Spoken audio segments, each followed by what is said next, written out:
which says that I found this. I was rereading your entry a little bit last night, and I found this really interesting because it's the idea that theism is only plausible because it compares God to a person.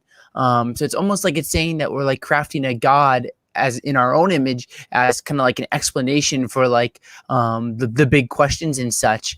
So I'm curious, like it's like, oh, we have this, like we have minds, well, let's just posit a mind, and we have power, let's just always posit there's like this ultimate power. That's kind of like how we get the theistic explanation. So like how do you respond to this kind of objection? Well, it's a matter of doing a comparison. That is, if you compare, when you're explaining matters, often whether it's a crime scene or just explaining life during a pandemic,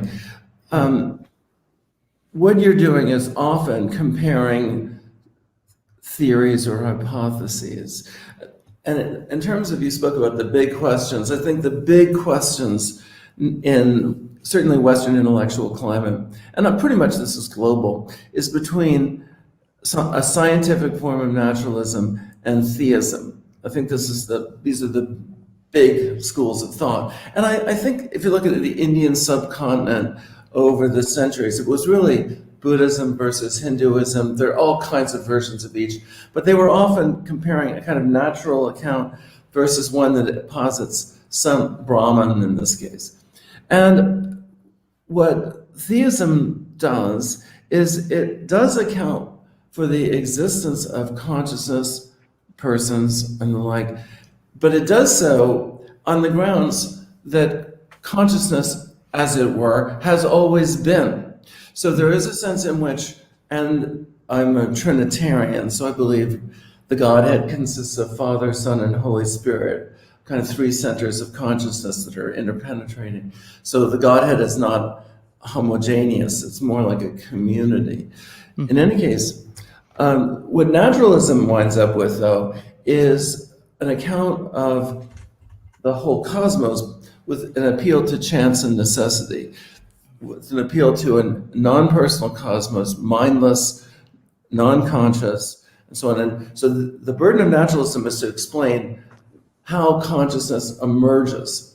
And a lot of people, the reason why a lot of naturalists wind up denying the existence of consciousness is because it seems as very difficult to explain. Mm-hmm. Why would you have the supervening and emerging? It's kind of an argument from fine-tuning that comes into play.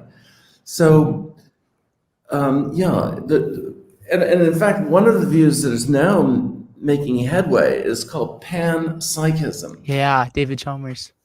That's right. And so this view is kind of like, we are having a hard time explaining where consciousness comes from.